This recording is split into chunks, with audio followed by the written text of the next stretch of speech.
ዛሬ በጣም የተለየ ቀን ነው። እንዴት? ብዙ የጸሎት ቤት ሰርቻለሁ፣ ግን እንደዚህ ገስታውስ መንፈሳዊ ገስታውስ ሰርቻ አላውቅም። በጣም አመሰግናለሁ። እኔም በጣም አመሰግናለሁ መምህር። ምክንያቱም ያው ይሄ ሲታሰብ ብዙ ጊዜ በእኛ በኩል የሚመጡ ተጓዦች እዚህ አዲስ አበባም ለተለያየ መንፈሳዊ እንትን የሚመጡ ሰዎች የሚያርፉት ሆቴል ነው። ሆቴል ደግሞ ብዙ ጊዜ እንደዚህ አይነት የጸሎት ቤት የለም። ኢቨን እኛ ራሱ ሌላ ሀገር ሂደን ሆቴል ላይ ስለ አድኖ አድርገህ ጸሎት ለመጸለይ ትጨናነቃለህ። ማን እንዳደረበት እንደተፈጠረ ስለማታውቅ ማለት ነው።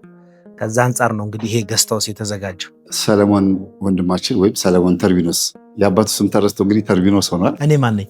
ሰለሞን ተርቢኖስ። እንዴ ተርቢኖስ ማን ነው? ያባት ተርቢኖስ ያባት። እንግዶችን ለመቀበል በእያንዳንዱ ክፍል የጸሎት ቤት የሚገርም ነው። ብቻ ታዩታላችሁ።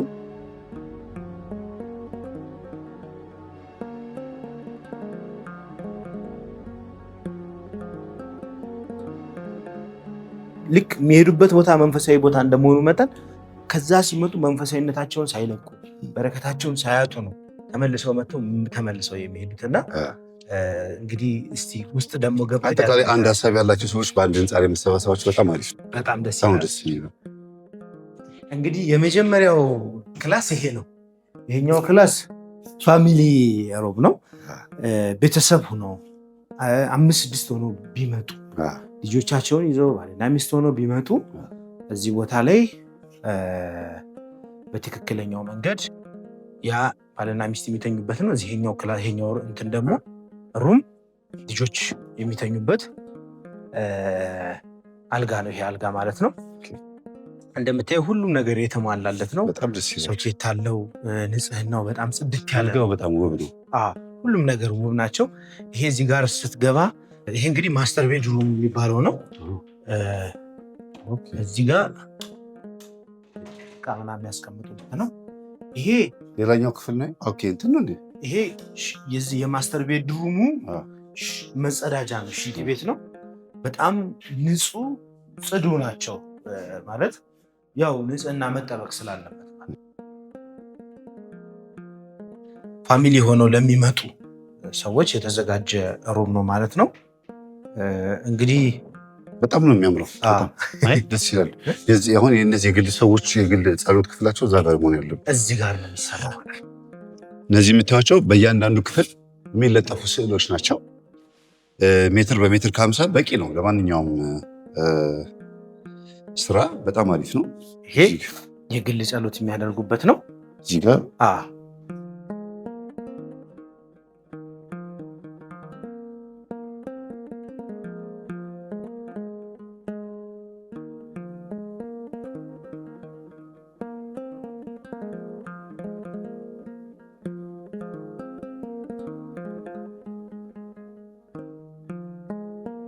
ከዛ እያንዳንዱ ክላስ ላይ ደግሞ መቁጠሪያና የዘውትር ጸሎት እናስቀምጣለን።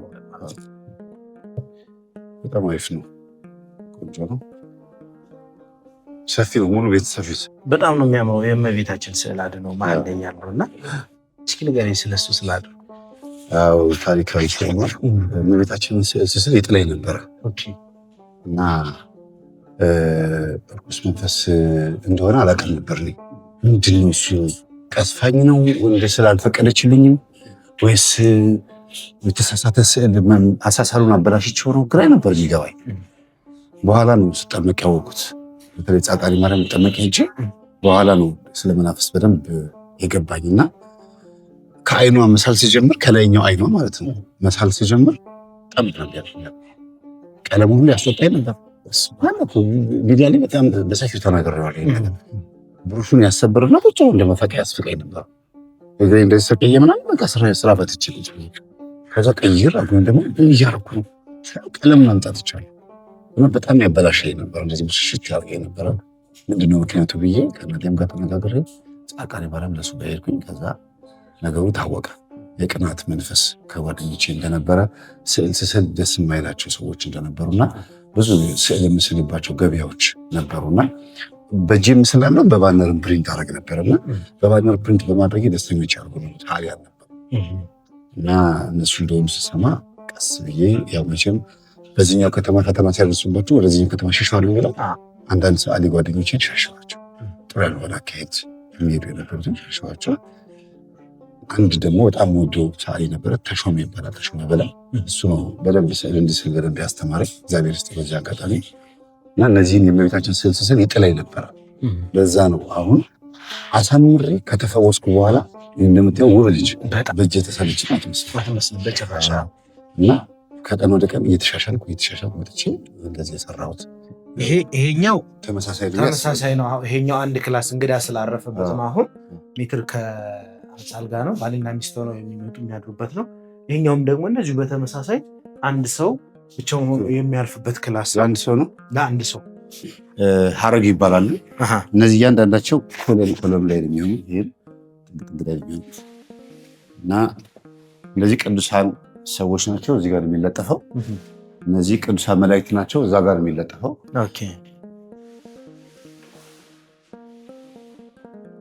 ቅዱሳን መላእክት እነዚህን እዚህ ነው የምትለጥፋቸው።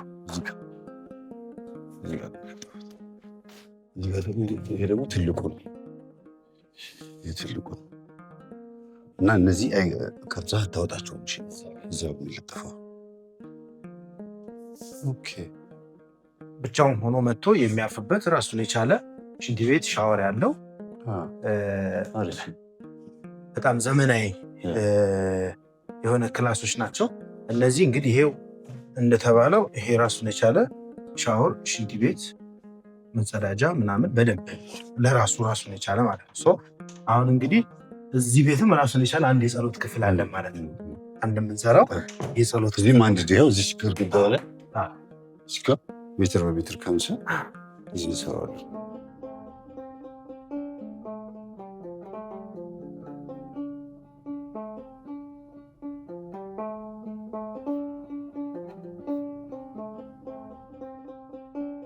ይመቻል። እዚህ ጋር ለመጸለይ እንደዚህ ለመስገድ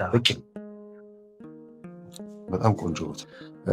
ግድግዳ ላይ ስዕል ሲሰቀል የፊቱ ግዝፈት ከሰው ፊት ባይበልጥ ይመረጣል። ትልቅም ቢሆን ሂውጅም ቢሆን ስትጸልይ እንዳይረብሽ። ይሄ በጣም ግዙፍ ሲሆን አይኗን ለማየት እንዲህ ነው የምትለው፣ እንዲህ አፍንጫዋን ይልብሃል። ግዝፈቱ የፊቷ ግዝፈት ከአንተ ፊት ባይበልጥ በአንተ ትክክል ስትሆን ልክ እንደ ጓደኛ እንደ እናት ታወራታለህ።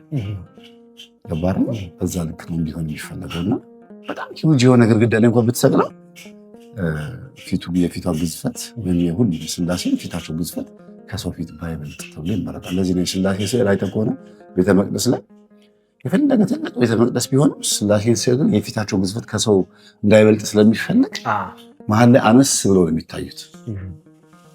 አካባቢው ደመናውና አራቱ ኪሩቦች ናቸው ቦታውን የሚይዙት። ለዛ አሁን ወደ ሶስተኛ ላይ እየወጣን ያለ ነው። በዚህ ቦታ እንግዶች መጥተው እንዲያርፉ ኮንፈርት ዞን ወይም ምቹ ቀጠና አዘጋጅቶላቸዋል። ይሄ ምን ማለት ነው?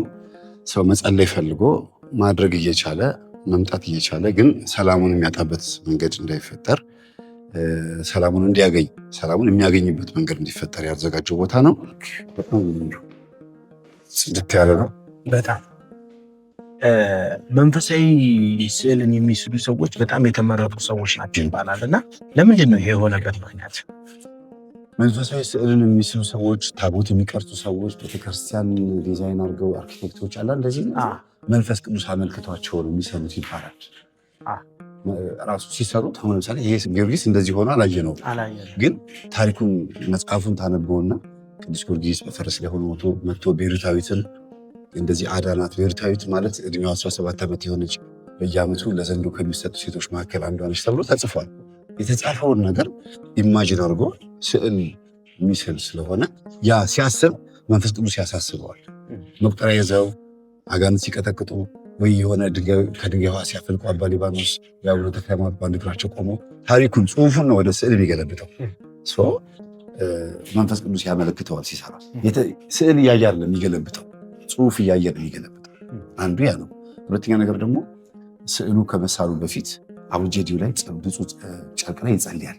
ጌታ ሆይ መልክህ እኔ እንደምስለው አይደለም፣ ድንግል ማርያም እኔ እንደምስለው አይደለም መልክሽ፣ ከዚህ በላይ ውብ ነሽ፣ ከዚህ በላይ ውብ ነህ፣ ግን እንድንጸልይበት እንድንማርበትና ባዶ ግድግዳ ከማየት ይሻላል ብለን ነው የምንጸልየው ምን ስለው እያለ እየጸለየ ከዛ በኋላ ደግሞ በስመ አብ ወወልድ ወመንፈስ ቅዱስ በቅድስት ሥላሴ ዛኖት ማኅፀነ ክህደት ሲጠብቅ መዛት የሚሄዱት ቤተክርስቲያን ተይት ስሜ ማርያም ጸወላ ለማለም እያለ እየሳለ እየተናገረ ዲዛይኑን ያወጣል። ተንበርክኮ ይጸልያል። አሁን አባ ብርሃኔ የሚባሉ ጻቃኔ ማርያም አካባቢ ላይ ሚስል የነበሩ አባት ነበሩ። ተንበርክከው እያለቀሱ እንባቸውን ቀለም ውስጥ እንደዚህ እያደረጉ ነው የሚስሉት። ጌታ ሆይ የስቅለትህን መሳል ይገባል እና እንባቸውን ቀለም ውስጥ አድርገው ስለው ከጨረሱት በኋላ ከ400 ማዕጠንት አጥነውበት እዛ አካባቢ ላይ አጋንንት ያለበት ሰው ከመጣ ይወጣል። ከላዩ ላይ ነው የሚወጣለት እና እግዚአብሔር ይባረካል። አንተ የሰራኸውን አይደለም ይሄን ቀርቶ ገንዘብህን ሲባርካል ባርክልኝ ስትለው አስራት ስታወጣበት ስዕልን ደግሞ የበለጠ ለቤተ መቅደሱ ይባርካል። ጠቢቡ ሰለሞንም ቤተ መቅደሱን ሲሰራ ጽጌረዳ አበቦችን ጭምር እንዲሰራ ታዘው ጽጌረዳ አበቦችን እንዲያደርግ 2 ኪሩቦች ክንፋቸው ሲገናኙ እንዲህ አድርገህ ስራ ብሎት ነበር። ከተሰራ በኋላ ግን ተቀደሰ ነው የሚለው። ስለዚህ አንድ ነገር ከተሰራ በኋላ መቀደስ አለበት። በዚህ ነው ንዋየ ቅድሳት የሚባለው። መንገድ ላይ ሲሸጥ አይተሃል። ፀሐይ የመታው እንደዚህ በቃ ብዙ የተንገላታ ናይት ክለብ አንዳንድ ጭፈራ ቦታ ላይ ማርያም ስዕል ወይ የሆነ ገብርኤል ስዕል ይኖራል። ሳጥን አይተህ አታውቅም? አንዳንድ ቡና ቤት የቤተክርስቲያን ሙዳየ ምጽዋት እሱ ላይ ስዕል ተለጥፎ ታያለህ። ያለ አግባብ ያለ ቦታው ታያለህ። በቦታው ሲመጣ ደግሞ የበለጠ ይባረካል። ስለዚህ ንዋየ ቅድሳት ተብሎ ስሙ የተጠራው ስንጸልይበት ጸሎት ማሳረጊያ ነው። ከዕጣን እኩል ነው የሚታየው። ድሮ መስዋዕት የሚያደርገው በዕጣን ነው። መስዋዕት ተደርገው በዕጣን በኩል የነቢዩ ጸሎት፣ የካህኑ ጸሎት፣ የምእመኑ ጸሎት በመልአኩ በኩል በዕጣኑ በኩል አረገ ነው የሚለው። ደግሞ በስዕላችን በኩል የሚያደርገው በዕጣኑ የሚያደርጋል፣ በስዕል የሚያደርጋል ማለት ነው። ስለዚህ ስዕል ባዶ ግድግዳ ከማየት የተሻለ የሸረሪት ማገር የሸረሪት ድር እያየ ማገር ሚስማር እያየ ከመጸለይ የተሻለ ነው። ይህንን ስታይ ሁልጊዜ የምታስበው ቅዱስ ጊዮርጊስ የሰራው ነው። ይህን ስታይ ምን ታስባለህ? ምንም አታስበቅ። ይሄ ቤሩታዊትን ስታያት እምነቷን ጊዮርጊስ እንዴት እንዳዳነ፣ ከዛ ደግሞ ቅዱስ ጊዮርጊስ በዚህ ትክክለኛ ስዕሉ ይሄ ነው። ምንም የብረት ልብስ አላደረገም። ወታደር ነበረ ተባለ እንጂ ውትድርና ልብስ ለብሶ መጥቶ ቤሩታዊትን አዳናት የሚል የለም። ወታደር ነበረ ግን ሲመጣ ሲያድናት ግን እዛ ልብስ ለብሶ ያዳናት ኖርማል ልብስ ነው። ስለዚህ የሄልሜት ምናምን እንደዚህ ኮፍያ አድርገው ምናምን ፈረስ ላይ የሚያደርጉት ስዕል ብዙ ተቀባይነት የለም። ለምን እኔ መመኪያዬ ክርስቶስ ነው ብሎ ነው የሚያስበው ብለን ነው ምን ስለሆኛ መመኪያው ክርስቶስ ከሆነ ሄልሜት አያደርግም ወይም ብረት ልብስ አያደርግም። ጨርቅ ነው መልበስ ያለበት። ትክክለኛ አጋጣሚ ሆነ ትክክለኛው ስዕል ነው። እንደዚህ እያየ ነው የሚሰራው። ሰዓሊው ራሱ አይናቸውን ትልልቅ አድርጎ ምናምን የሚሰራው ያ ደግሞ መጽወተ ስሉስ ቅዱስ እስከ ሰማይ ድረስ ማየት እንደሚችሉ እጃቸው በጣም ሰፊ ግን ክንዳቸው አጭር። በዚህ ምድር ላይ እግራቸው ሁሉ አጭር የሚደረገው ሲሰራ አጭር ቁመት። ለምን እዚህ ምድር ላይ ያላቸው እድሜ በጣም አጭር፣ እጃቸው ደግሞ ሰፊ መሆኑ የበረከታቸው ምሳሌ ነው። ሲባርኩ ለዛ ምሳሌ ሁለት አይናቸው መሆን አለበት ቅዱሳት ሲሰሩ። ኃጢአት የሰራ ሰው ብቻ ነው ግማሽ ፊት የሚሰራው እና እንዲህ አይነት ነገሮችን አሟልተን ስዕሉ ላይ ትክክለኛ የሆነውን ስዕል ለህዝቡ እናከፋፍል።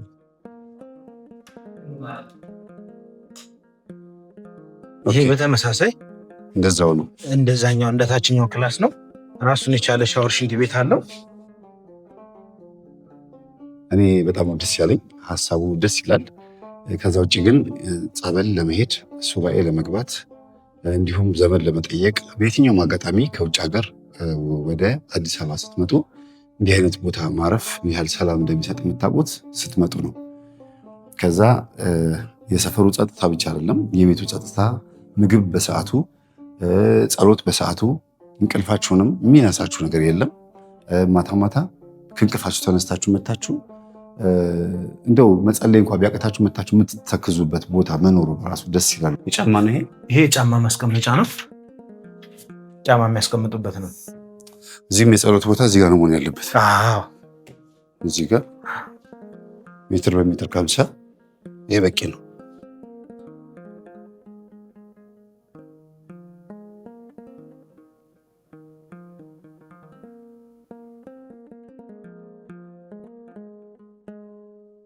አንድ ሰው የስዕል ችሎታ ስላለው ብቻ ቅዱሳን ስዕልን መሳል ይችላል? ይችላል፣ ግን እግዚአብሔር ይቀበለዋል ወይም ቤተክርስቲያን መጥቶ ይቀበላል። በቃ ጸልይበት ይላል።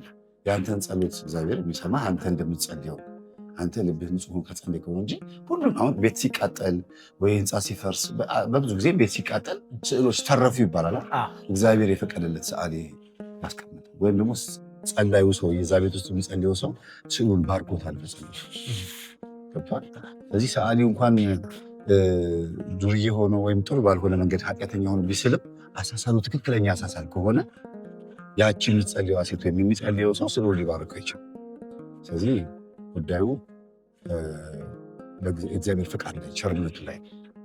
በእርግጥ ስዕል ተረፈ ስትል አንድ ስዕል አድኖ እኔ ጋርም አለና የእመቤታችን ቅድስት ድንግል ማርያም ስዕል አድኖ ልጇን ታቅፋ የሚገርም ነገር እዚህ ጋር ነው። ይሄ ዋናው መደቡ የስዕሉ መደብ ያለ ይሄ ከልክ የፈረሱ ያለበት ቅዱስ ጊዮርጊስ እንደዚህ ዙሪያው ማለት ነው። ብዙ ዶክመንቴን በልተ አይት እንደዚህ ነው የበላቸው ልጇን ሳትነካ እንደዚህ አድርጋና እንደዚህ በጣም የሚገርም ነገርና ከርክመዋለች። ግን አልነካችሁም? በጭራሽ አልነካችሁ። የሚገርም ነገር ማለት ስዕሉ ጋር እንዴት ሆና ትድረስ እና ይሄ ስዕል አድኖ አንዳንድ ጊዜ እንደዚህ በስነስርዓት መቀደሱን የምታውቀው እነዚህ ነገሮች ስታይ ነው። እና ቤተ ጊዮርጊስ የእንግዳ ማረፊያም እንግዲህ ተመልካቾቻችን በጣም ውስን ሰዎችን ነው የምናስተናግድበት። ባልና ሚስት የሆኑ ህጋዊ ባልና ሚስት የሆኑ እንደገና ደግሞ ባልና ሚስት ካልሆኑ ግን ወንድና ሴት ሆኖ አብሮ ማደር አይቻልም። እዚህ መንፈሳዊ የመጡበትን ዓላማ አጥንተን ለምንድን ነው የመጡት ዝም ብሎ ማረፍ የሚፈልግ ሰው አለ። ስለዚህ መንፈሳዊነታቸው ተረጋግጦ ሌላ ዓላማ የሌላቸው ሰዎች በስነ ስርዓት በእርግጥ ሁሉም ሰው ጸሎተኛ ነው ማለት አይደለም፣ ግን ጸሎት መጸለይ ቢያንስ ፍላጎት ያለው ሰው ይኖራል ብለን ስለምናስብ የመጸለይ ፍላጎት ይኖራል ብለን ስለምናስብ በየክላሱ ስዕል አድኖና አንዳንድ የጸሎት መጽሐፍ መቁጠሪያና ሌሎች ነገሮችንም እናስቀምጣለን። በጣም የሚያጨሱበት ሻማ የሚያመሩበትን እያንዳንዱ ክላስ ውስጥ እነዚህ ነገሮች በሙሉ የተሟሉ ናቸው። ይሄ ማለት ምንድን ነው? ሰው ቢያንስ ያንን ነገር ሲል ተነስቶ አባታችን ብሎ ይተኛል። ውዳሴ ማርያምን ማንበብ እንኳን ባይችል ቢያቅተው ማለት ነው። ስለዚህ እግዚአብሔር በፈቀደው አጋጥሞኛል። እንደዚህ እኔ ቢሮ መጥቶ ያደረ አንድ በእድሜ ጊዮርጊስ የሚጓዝ ሰው ነበር። እሺ። እና መምህርዬ የቤጎ ክፍያ አለው፣ ግን ዛሬ 3 ቀን አንተ ቢሮ መጥቼ ሱባኤ ሊያሳደኝ ምን ነው አልኩት። ጭፈራው የተከራየሁበት ክለብ ጭፈራው ሙሉ ከሆቴሉ አጠገብ ናይት ክለብ አለ እና ምንም በቃ ሱባኤ መግባት አልቻልኩም። ቢሮ ፈቀድኩለት፣ ምንም ማድረግ አልቻልኩም። ሱባኤ መግባት ፈልጎ ማለት ነው። እና እንደዚህ አይነት አጋጣሚዎች ደግሞ ስለሚኖሩ ይሄ ጸጥ ያለ ሰፈር ነው። በጣም ይሄ ጥሩ ገላግሌ ነገር ነው ያመጣው እና አንዳንድ የሚያርፉበት ሆቴል ጥሩ ያልሆነ መንፈስ ስለሚኖረው መቼም በስንት ሰው እንዳዘጋጀህ ባላውቅም በጣም አሪፍ ነው። ቢበዛ በአንድ ዙር ማረፍ የሚችለው ከ12 እስከ 15 ሰው ፋሚሊ ሆኖ ከመጡ እስከ 15 ሰው ማሳረፍ ይችላል። እና በፍቅር የምንኖርበት ቤት ነው። ቁርስ፣ ምሳ፣ እራት እዚሁ ይዘጋጃል። ጾም ከሆነ እንግዲህ አቅም ግን እዚሁ ነው እመጣለሁ። በጣም ደስ ይላል። ደስ የሚል ነገር ነው። ለምን መሰለህ? ይኸውልህ እርግጠኛ ነኝ ምግብ ቤትም የሚሰሩትም በስማን ብለው ነው የሚያቀርቡት። ብቻ አይጠራጠሩም፣ ደስ ይላቸዋል።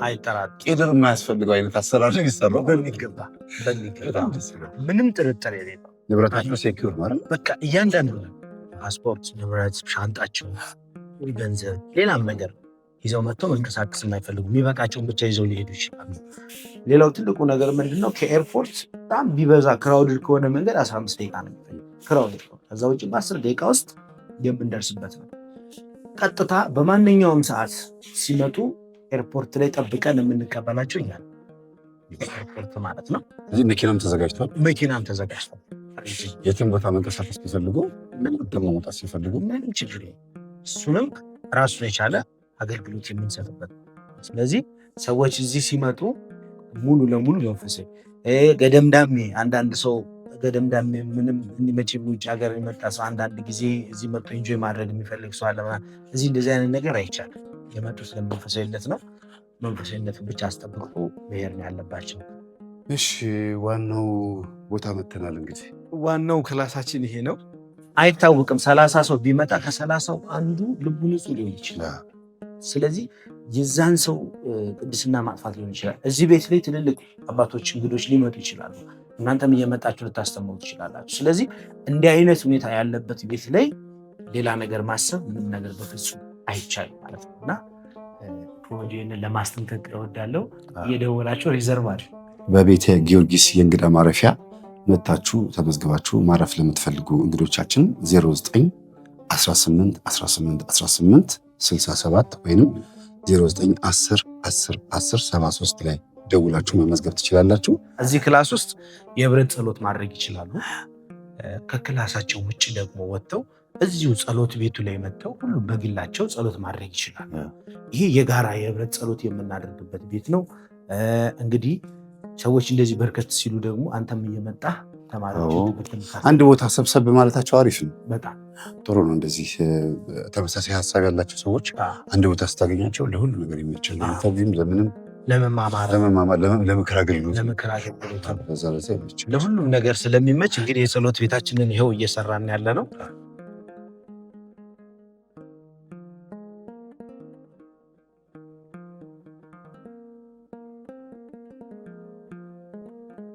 ጸጋ በራ ይባላል። የትኛውም ቦታ ላይ ሆቴልም ይሁን የትኛውም ቦታ ላይ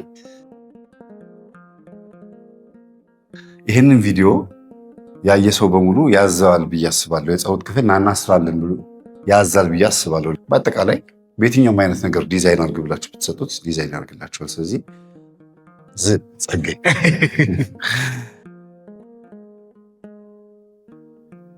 ዋናው ይሄ ነው የጸሎት ቦታው። ሁሉም ሰብሰብ ብሎ መጸለይ ከፈለጉ መወያየት መጨዋወት ከፈለጉ እዚህ ነው።